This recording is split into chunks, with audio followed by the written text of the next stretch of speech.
O mundo a caminho da destruição. Sabe, o diabo cavou um buraco bem fundo para vocês todos. E as pessoas vão brigar para ser o primeiro a pular. Tem que carregar essa cruz, irmão. Tem que carregar essa cruz. Tem que carregar essa cruz. Ah! Com licença.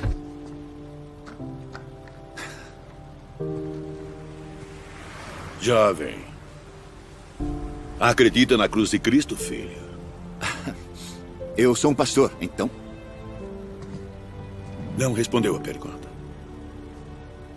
Eu perguntei se acredita na cruz. Acredito. Sabe, a cruz está manchada de sangue. É doloroso. Ela ama, perdoa e exige.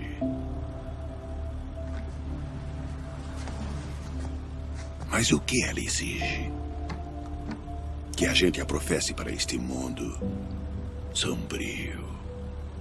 E se você acredita, então a pergunta é: o que vai fazer a respeito?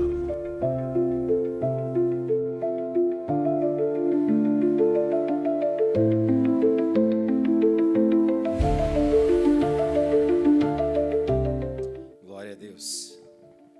Essa é a série de mensagens desse mês. Eu queria chamar o pastor Samuel para vir aqui à frente. O pastor Samuel é pastor na nossa igreja, né, em Londrina, na Presbiteriana Central. E é um amigo já de longa jornada. E é uma honra e uma alegria ter você aqui com a gente, viu, queridão? Você, a Flora, as crianças, família preciosa. E eu queria te convidar a estender suas mãos aqui para frente para nós orarmos pela vida dele. Paizinho, muito obrigado. Obrigado, Senhor, pela tua presença tão envolvente nesse lugar. Ó Deus, nós oramos para que o Senhor continue a nos envolver por meio da proclamação da tua palavra. Usa a vida do teu filho como instrumento afinado nas tuas mãos. Usa ele para o teu louvor e para a tua glória. Que nosso coração seja uma terra fértil, pronto para receber a boa semente da palavra e frutificar para a honra e glória do teu nome. É o nosso clamor e a nossa oração. No nome de Jesus. Amém. Graça e paz, igreja. Amém? Que privilégio estar aqui. Todas as vezes que eu vim para Bandeirantes, sempre estive aqui várias vezes com a juventude, com os nossos adolescentes, jovens, sempre uma bênção, né? Com o Samu, com a Bia aí que estão à frente.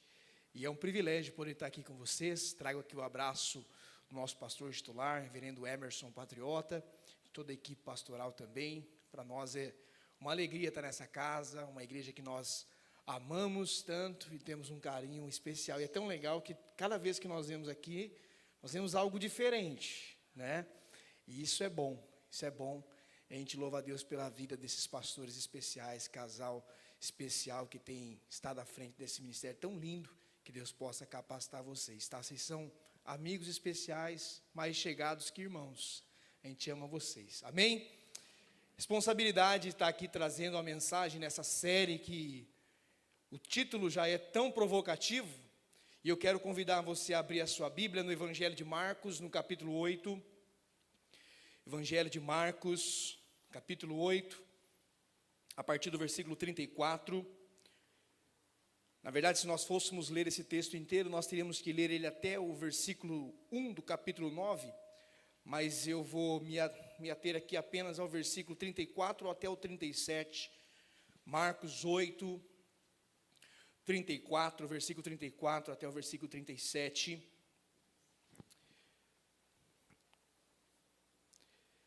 Todos acharam aí?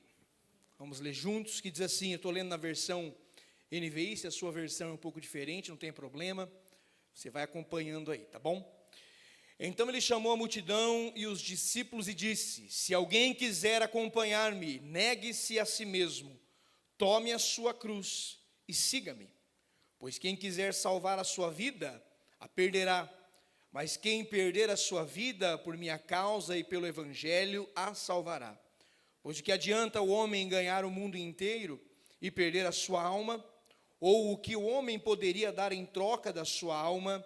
Se alguém se envergonhar de mim e das minhas palavras nessa geração adúltera e pecadora, o Filho do Homem se envergonhará dele quando vier na glória de seu Pai com os santos anjos. Pai, essa é a tua palavra. Nós oramos aqui e pedimos para que o Senhor, de uma forma especial, fale ao coração da sua igreja. Traga agora cativo esses corações que estão dispersos, pensando, quem sabe, em tantas outras coisas que poderiam estar fazendo agora, talvez pensando no time de futebol, no trabalho de amanhã. Deus, que nós possamos manter a nossa mente aqui, e que nenhuma semente possa ser roubada, pelo contrário, que elas possam germinar e trazer lindos frutos no coração da tua igreja. Essa é a nossa oração, nós fazemos isso em nome de Jesus. Amém, amém, amém. O título desse sermão, dessa mensagem é Eu Não Sou Mais Eu, que é o título da mensagem da série, mas o preço do discipulado.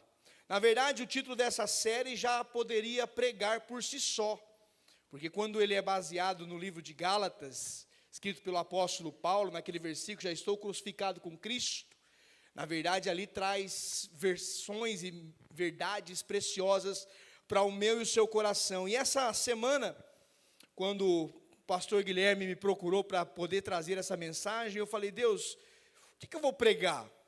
Porque é um tema que, ao mesmo tempo, parece tão fácil, mas um tema muito difícil. E lá na igreja nós estamos nessa leitura de 90 dias, e essa semana eu passei por um texto que eu particularmente amo tanto, que é esse texto de Marcos 8. E coincidentemente, eu não prego esse sermão desde a minha licenciatura. Eu nunca tive a oportunidade de pregar esse sermão, a não ser quando eu estava na minha banca, lá em 2015, sendo avaliado por vários presbíteros. E eu falei, Deus, é esse sermão que eu vou levar, essa mensagem. E isso pulou, saltou aos meus olhos, quando eu estudava essa semana esse texto. E ele vai de encontro com o que nós estamos ouvindo aqui. Jesus, ele chama os seus discípulos, não somente os discípulos, mas a multidão, a uma radicalidade no seu discipulado.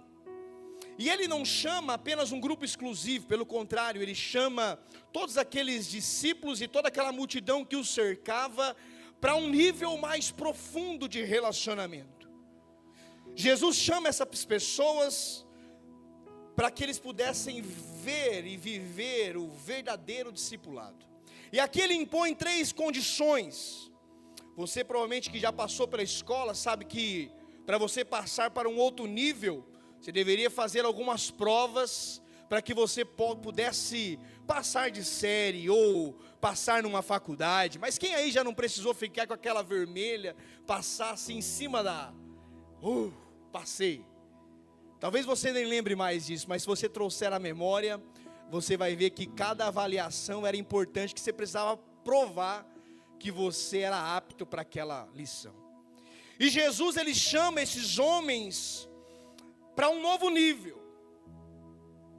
Jesus chama esses homens para saírem, não serem mais um no meio da multidão, mas para se tornarem os seus verdadeiros discípulos. Talvez essa seja a sua situação aqui. Você vem para o culto de forma despretensiosa, você até gosta do louvor, gosta do pastor pregando, mas você ainda não se envolveu de uma forma especial, a ponto de se tornar um verdadeiro discípulo de Jesus. E esse convite, meu irmão e minha irmã, se estende para nós hoje. Mas para isso, Jesus ele impõe 3 condições para nós, e condições que não são tão fáceis assim. E a primeira delas, o primeiro requisito para que eu e você saiamos da multidão e possamos passar a viver como discípulos de Jesus é: negue-se a si mesmo. Nós vivemos uma cultura onde há uma idolatria exacerbada pelo eu. Pessoas que colocam o homem no centro de todas as coisas. Há um reformador chamado João Calvino, provavelmente você conhece ele. Ele usa uma expressão latina chamada homo incurvatus em si, ou seja, é o homem curvado sobre si. E essa é a atitude do ser humano, ela vem por conta do pecado original. Quando entra na terra, o ser humano, desde então, ele passa a viver centrado em si mesmo, tudo é para ele. Por isso hoje nós olhamos uma cultura que o homem é valorizado mais do que ele deveria ser. Vemos pessoas egocêntricas, orgulhosas, soberbas, presunçosas, pessoas autoconfiantes. Uma cultura que faz com que o eu se torne a medida de todas as coisas. Ele é a fonte da verdade. O homem é o árbitro da sua moralidade. Não é mais a palavra, mas é o próprio homem. Na verdade, o homem, ele é o objeto supremo da sua adoração. Mas essa mensagem de Jesus, ele é um choque frontal para nós, que vivemos inseridos nessa cultura egocêntrica. E Jesus nos chama aqui como discípulos a um desafio radical, a deixar essa mentalidade centrada no eu. Quando Jesus ele fala aqui em negar-se a si mesmo, algumas pessoas interpretam de uma forma errada. Não é simplesmente eu e você negarmos aquele desejo, aqueles prazeres que nós temos. Sabe quando você está fazendo aquela dieta que você abre a geladeira e só tem coisas gostosas, e você fala, uau, que desejo de comer isso. Vai além disso. O negar-se a si mesmo aqui é uma renúncia radical do eu, como sendo a nossa existência, das nossas ambições, da nossa vontade. O convite de Jesus para mim e para você, se eu e você quisermos ser verdadeiros discípulos, é deixarmos dessa necessidade de sermos protagonistas das nossas próprias histórias, e permitimos que Jesus tome o centro do nosso coração e volte a reinar verdadeiramente sobre a nossa vida. Nós o dizemos que Ele é Senhor, mas Ele ainda não reina no nosso coração. Ele ainda não tomou lugar de destaque sobre a mim e sobre a sua vida. Esse negar-se a si mesmo, trata-se de uma renúncia, de buscarmos os nossos próprios interesses. É você olhar para o seu verdadeiro eu e falar assim, olha, a partir de hoje você não tem mais autoridade aqui. É você olhar para o seu eu e dizer, ei, a partir de hoje há um novo Senhor aqui. É você olhar para Ele e apresentar Jesus agora como único Senhor da sua vida, das suas decisões, permitindo que Jesus reine supremo, onde uma vez o nosso ego tinha previamente exercido o controle total. E é nesse convite de negar-se a si mesmo que nós vemos esse eu não sou mais eu. Eu não sou mais eu. Parece uma frase tão simples, mas é algo profundo que eu e você precisamos refletir aqui. Jesus ele nos convida nessa noite a destronizarmos aqueles ídolos do nosso coração, destruirmos os altares que por vezes eu e você levantamos dentro da nossa vida, no nosso coração. E aqui não entenda que ídolos são simplesmente esculturas. Esses são ídolos sim, mas por muitas vezes ídolos visíveis. O convite de Deus para mim e para você, nesse negar-se a si mesmo, é destruir os altares de deuses que nós não vemos com os nossos olhos. São deuses que por vezes e por momentos são coisas boas, mas que em algum momento, para satisfazer o desejo do nosso ego, eles tomaram o lugar de Deus. Pastor, quais são essas coisas? Quem sabe talvez o sucesso profissional, a sua segurança financeira. Tem pessoas que têm como seu ídolo a sua reputação social. A sua boa reputação está acima dos outros, está acima de tudo. Talvez o seu prazer seja o seu Deus, o conforto do seu coração, ou até mesmo as ambições que por hora são legítimas, mas que em algum momento tomaram lugar que não é dele. O negar-se a si mesmo é você olhar para dentro de si, identificar esses deuses que têm tomado lugar no seu coração e tomar uma decisão de falar, chega, esses altares serão destruídos em nome de Jesus. Algumas pessoas elas acham que esse negar-se a si mesmo se trata de uma ideia legalista, mas o negar-se a si mesmo aqui é um resultado natural de um coração transformado, que olha para todas as outras coisas E nada é tão suficientemente capaz de ser amado a não ser Cristo. É você olhar para tudo e falar: nada disso vale a pena. Cristo é a razão do meu amor e da minha existência.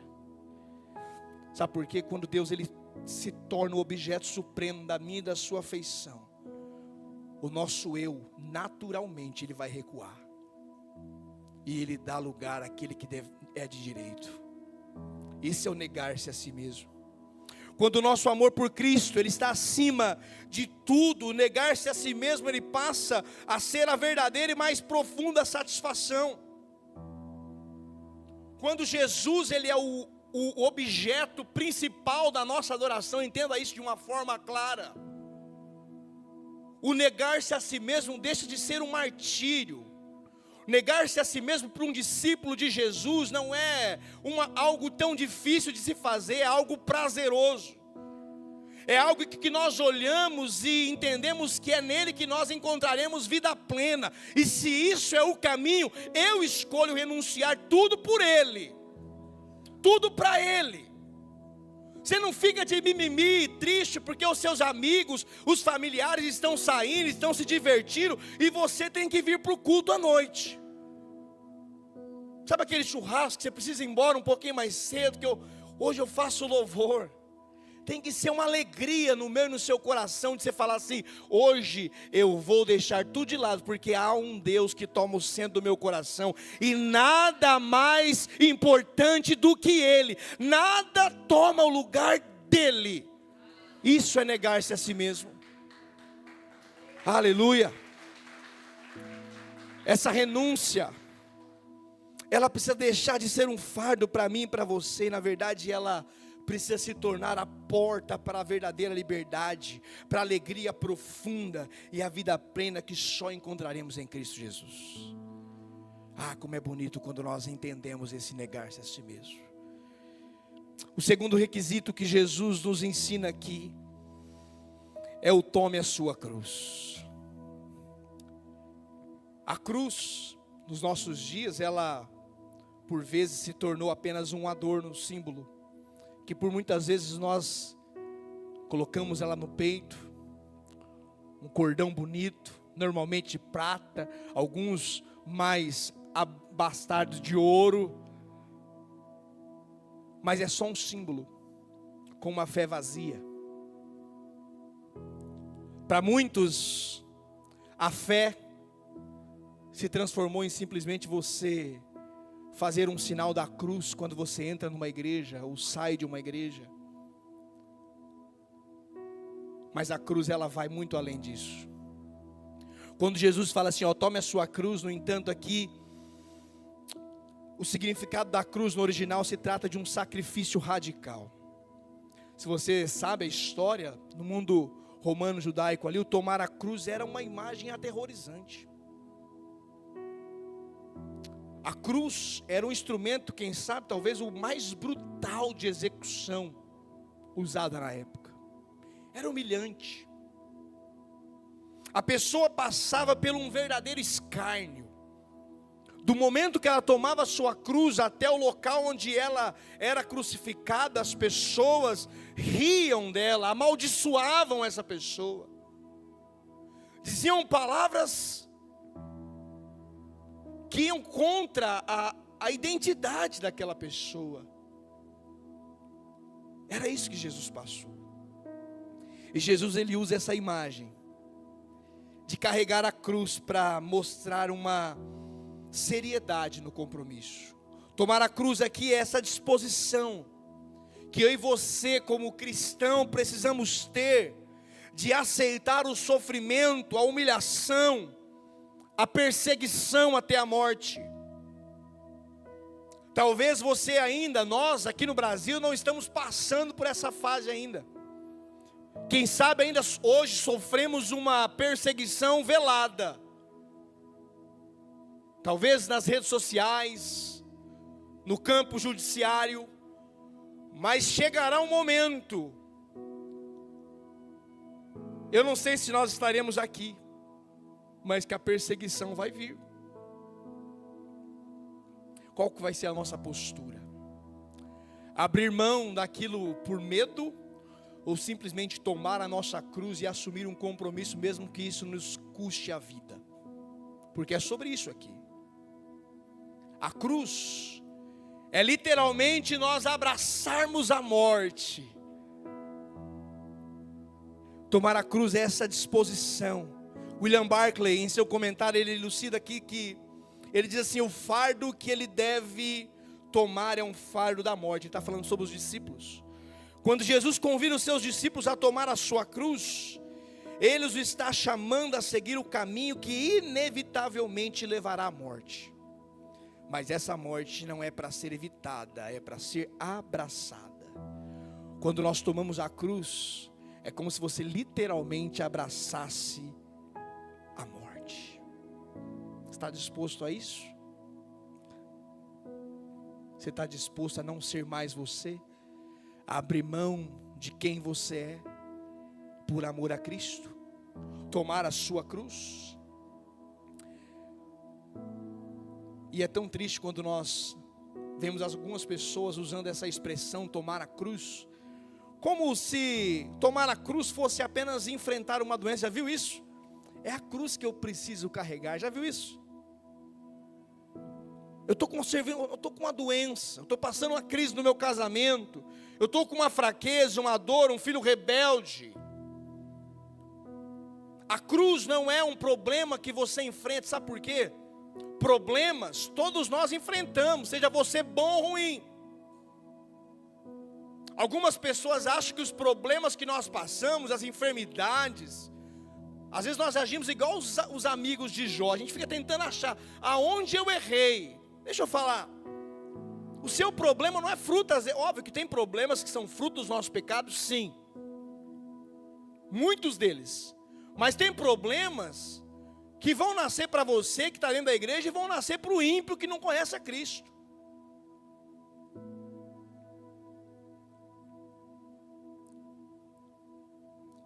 Esse tomar a cruz vai muito além. Esse tomar a cruz aqui é eu e você temos essa disposição de morrer para nós mesmos, para os prazeres, para os nossos deleites, para tudo aquilo que nos cerca. A W. Tozer, no seu livro A Procura de Deus, ele diz assim: a cruz é o lugar da morte para tudo que não é de Deus. Tomar a cruz aqui se torna uma renúncia radical a tudo que pode atrapalhar a minha e a sua total devoção a Deus. Ao assumirmos esse compromisso de tomar a cruz, eu e você precisamos ter um olhar introspectivo para dentro de nós e falar: Deus, o que tem tomado o lugar que é do Senhor? O que tem atrapalhado eu a ter uma total devoção ao Senhor? E ao identificar essas coisas, precisam ser lançadas fora, abandonadas, e tomar um caminho de renúncia. Cruz é renúncia. Tomar a sua cruz é abrir mão daquilo que para você é bom, mas para que o evangelho não presta. Tomar a cruz é essa renúncia radical, é passarmos a considerarmos mortos para o pecado. Tomar a cruz é você olhar para o pecado e não ter mais vontade. Todo mundo consegue isso? Óbvio que não. Diariamente você é tentado a pecar, mas o apóstolo Paulo fala que nós morremos para o pecado. Eu nunca vi morto ter vontade. Pode ser antes do coração bater. Já viu aquelas pessoas que elas são, elas estão tão à frente que ela fala o seguinte: olha, o meu velório, eu quero aquele terno azul. Já viu isso? Eu não quero ser enterrado, eu quero ser cremado. A pessoa meio que, eu quero essas canções para o meu velório. A pessoa prepara o velório dela, que triste isso. E aí quando ela morre, se as pessoas quiserem cumprir aquilo que ela quis, pronto. Se não, ela não vai levantar lá e falar: oh, não foi isso que eu pedi. Morto não tem vontade, morto não tem desejos. Quando eu morro para o pecado, eu preciso olhar para mim e falar assim: ei, a minha vontade não precisa prevalecer. mas a vontade de Cristo sobre a minha vida. E aqui nós vemos mais uma vez que no discipulado de Jesus não tem outra saída. Eu não sou mais eu. Não sou eu que vivo, mas Cristo vive em mim. Esse é o preço do discipulado. Esse é o preço que eu e você precisamos ter, e com alegria nos nossos lábios, em dizer que pertencemos a Cristo, que não vivemos para nós mesmos, mas que vivemos para aquele que nos criou e que nos libertou na cruz. É crucial eu e você notarmos que antes de Jesus pedir, ele diz no versículo 31, ele prediz ali a sua morte. O que ele quer dizer com isso? O que Marcos faz ao colocar Jesus dizendo sobre a sua crucificação, antes de pedir para os discípulos? Sabe o que ele faz? Talvez tenha sido proposital isso, para mostrar para mim e para você, que Jesus ele não pede nada para nós que ele já não fez. Jesus diz: olha, tome a sua cruz e siga-me, porque Jesus já tinha assumido a cruz desde a eternidade. Há um autor que diz que antes de Deus dizer haja luz, ele diz haja cruz. A cruz não é um plano B para Jesus. A cruz não é um plano B que ele foi pego de surpresa com o pecado de Adão. Não, a cruz já existia desde a eternidade, porque ele sabia que era necessário o Filho de Deus, o Filho do homem descer sem pecado, morrer na cruz, para que nós pudéssemos experimentar essa vida, e vida em abundância. Então Jesus ele diz assim: tome a sua cruz, porque eu já estou com a minha, eu já estou caminhando para ela. Eu estou caminhando para Jerusalém para morrer pelos meus e pelos seus pecados, na verdade.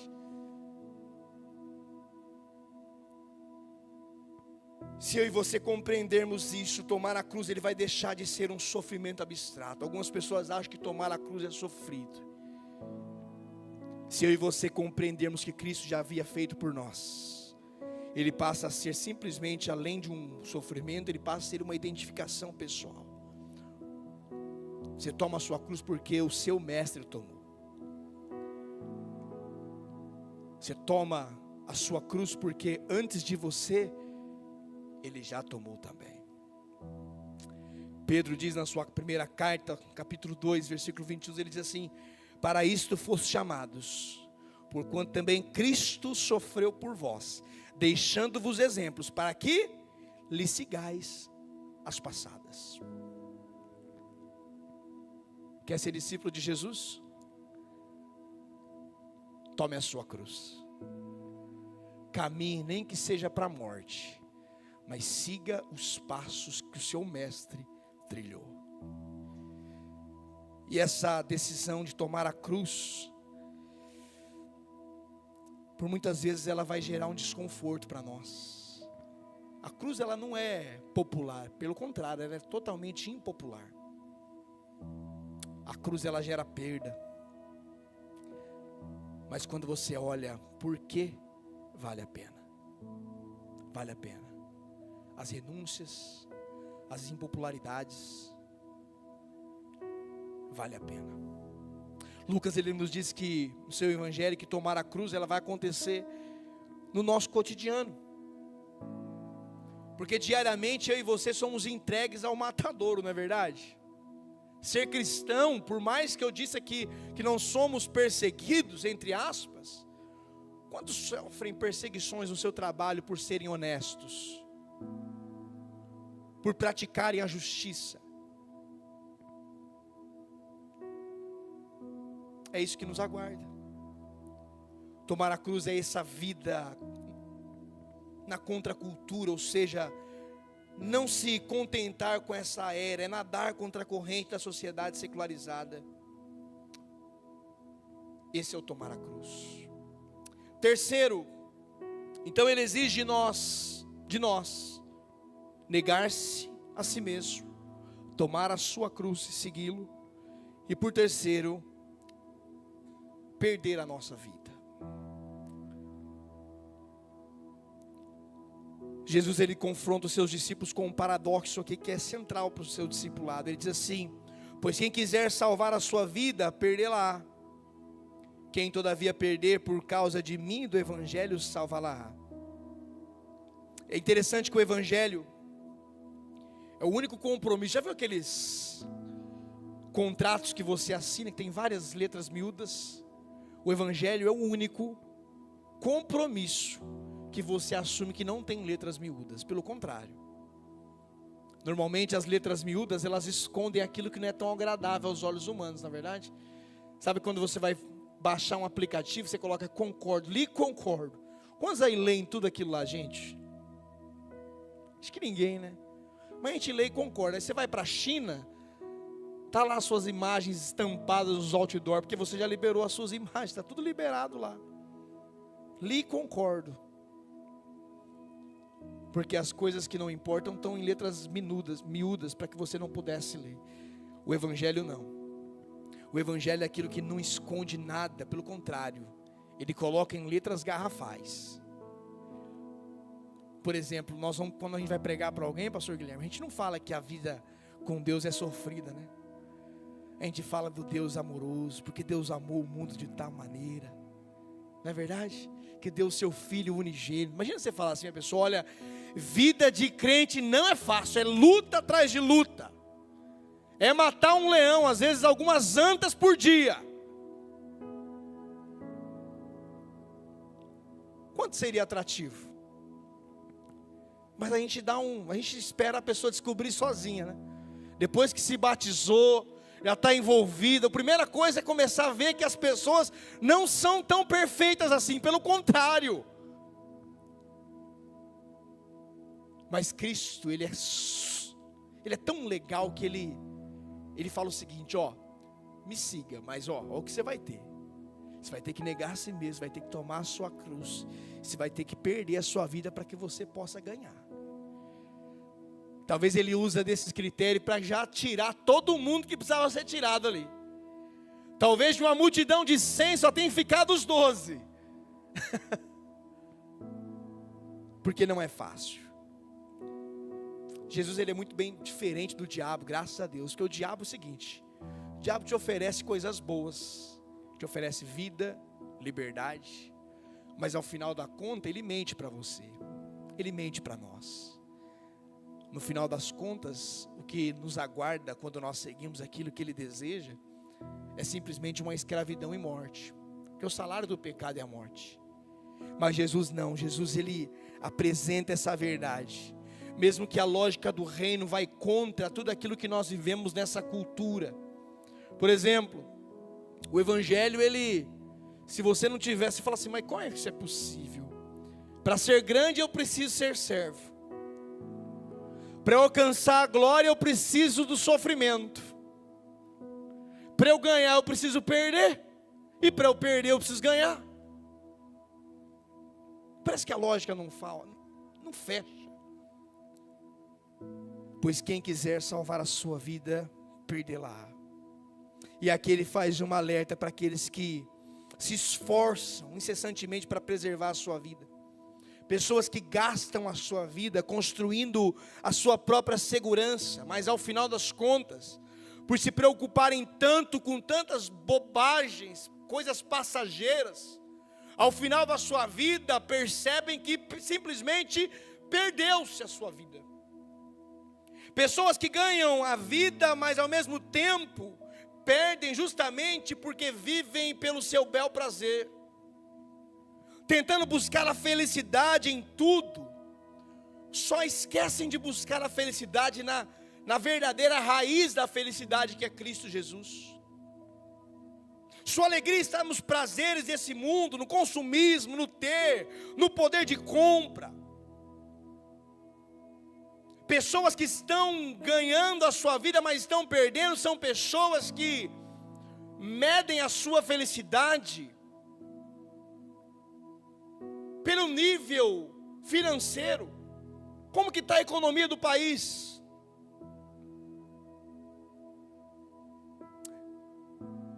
Isso é cada vez mais comum numa sociedade como a nossa, que está embriagada pelo hedonismo.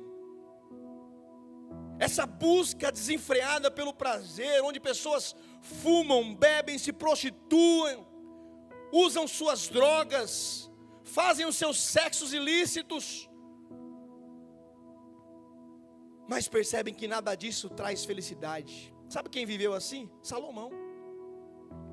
Salomão, o texto de Eclesiastes 2, ali do versículo 1 ao versículo 11, vai dizer justamente isso. Salomão, ele busca a felicidade no vinho, nas riquezas, nos prazeres, na fama, e ao final de tudo ele descobre que tudo isso era vaidade, era correr atrás do vento. Ou seja, gastou toda a sua vida, mas ao final das contas viu que nada daquilo valeu a pena.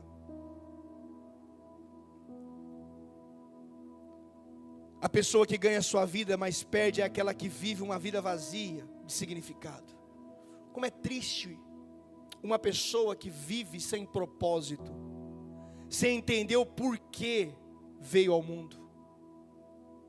Talvez esse seja o seu caso. Talvez você esteja aqui e você está igual o Zeca Pagodinho: deixa a vida me levar, a vida leva eu.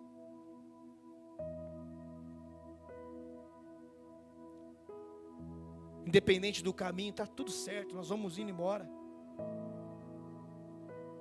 Viktor Frankl, o criador da logoterapia, ele disse que a felicidade não é a ausência de problemas, mas a presença de um propósito ou significado, mesmo diante das circunstâncias mais adversas. Aqueles que entendem o seu propósito de vida, aqueles que entendem para que foram chamados, aqueles que realmente decidem viver como discípulos de Jesus, eles ganham um propósito para a sua vida. A sua felicidade não está mais na ausência de problemas, como diz Viktor Frankl, não, mas está no ter um propósito. Você não vem mais para a igreja simplesmente para cumprir uma agenda. Há um propósito por trás disso. Discípulos de Jesus, quando passam por uma luta, por uma dificuldade, não pensam em abandonar a sua fé, porque no fundo eles sabem que há um propósito para tudo aquilo. Discípulos de Jesus abrem mão do seu eu para viver algo maior, sabe por quê? Eles sabem que existe um propósito para isso. Talvez essas lamúrias que têm saído da minha e da sua boca, tenham saído porque eu e você ainda não temos entendido que há um propósito maior atrás de tudo isso que você está vivendo. É a hora de nós deixarmos, como nós acabamos de cantar aqui, eu perco tudo com alegria, eu estou gastando a minha vida, sabe por quê? Porque eu entendo que no final das contas o que vale é a vida eterna. O que vale é o que eu já tenho garantido em Cristo Jesus.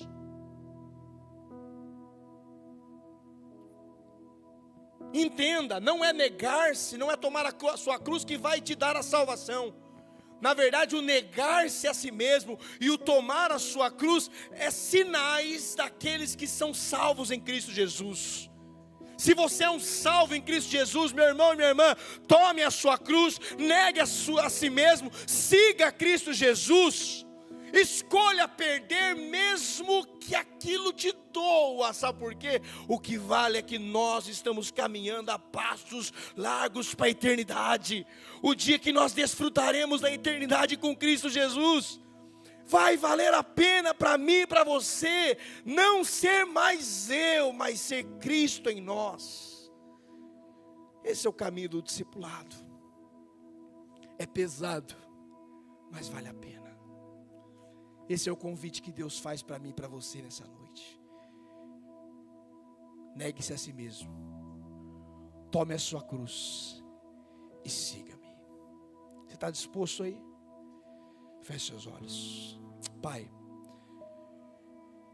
obrigado. Obrigado por essa certeza que temos de que perder a nossa vida é encontrar a nossa verdadeira identidade primária. é não sermos mais pressionados em ser ou ter pela essa sociedade que vivemos, mas é permitir que pela graça nós temos um propósito e nós somos quem Deus nos criou para ser. Obrigado. Obrigado por esse chamado que se estende a nós. Obrigado, Espírito Santo, por testificar no meu e no coração da sua igreja que nós precisávamos de Jesus. Obrigado, Jesus, porque o Senhor se apresentou a nós. Obrigado porque os nossos ouvidos foram abertos quando o Senhor nos chamou. E aqui estamos. Nós nos rendemos ao seu chamado. Sua graça é irresistível. Por isso nós oramos nessa noite, agradecendo ao Senhor e dizendo: Deus, eis-me aqui, eis-me aqui, eis-me aqui. Se coloque em pé nessa noite. Eu não sei se posso, pastor Guilherme. Eu quero fazer um apelo para você aqui. Mesmo você que já se rendeu a Cristo, já o confessou como Cristo, ou talvez não, mas você quer dar um passo a mais. Você fala: Deus, eu quero sair do meio da multidão, eu quero me tornar um verdadeiro discípulo de Jesus. Eu quero ser alguém que há um compromisso, alguém que viva com um propósito, alguém que entende que as lutas e as dificuldades fazem parte de um plano muito maior, que tem nos forjado, tem nos capacitado. Saia do seu lugar, vem aqui na frente, enquanto nós cantamos essa canção. Eu quero orar pela sua vida. Cante assim: é Ele, por Ele que eu estou gastando a minha vida, perdendo tudo por amor e com alegria, dono dos meus dias. Declare mais uma vez: é Ele, por Ele que eu estou gastando a minha vida, perdendo tudo por amor e com alegria, dono dos meus dias.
Coração te pertence, meu coração te pertence. Coloca a mão no seu coração nessa noite. Coloca a mão no seu coração nessa noite.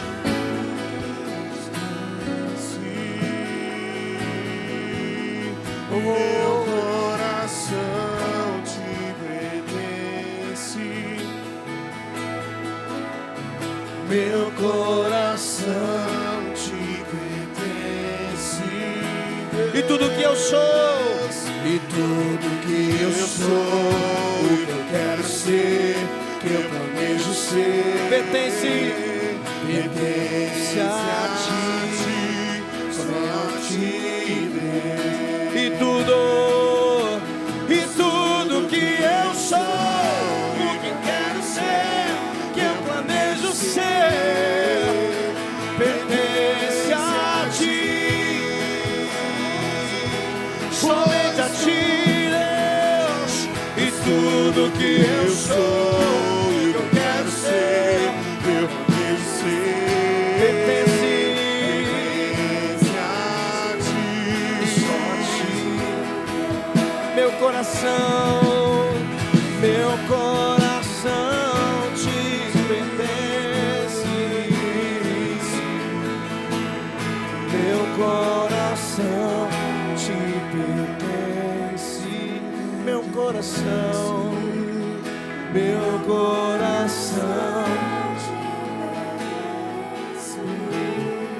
aleluia. Eu não sou mais eu. Declarei aí mais uma vez. Eu não sou mais eu. Eu não sou mais eu. Meu coração te pertence, Jesus. Meu coração te pertence, Jesus. Tudo que eu sou, tudo que eu quero ser, tudo que eu planejo ser, meu coração te pertence. Eu sou teu, propriedade exclusiva do Senhor, comprado com o teu sangue, Jesus. Obrigado, Jesus, por essa palavra, que ela gere em nós esse senso de responsabilidade, de urgência, a esse chamado tão precioso para a nossa vida. Desperte em nós esse desejo, essa predisposição de negar-se a si mesmo, de tomar a sua cruz e segui-lo, e perder aquilo que nós achamos que é importante para ganhar aquilo que é eterno. Ah, Deus, nós oramos, fazemos essa oração e assumimos um compromisso contigo de sermos os seus discípulos. Seus discípulos, nós pertencemos a ti. Essa é a nossa oração. Nós fazemos isso no precioso nome de Cristo Jesus. Se você crê nisso, adora o Senhor Jesus com as suas palmas, celebra Ele.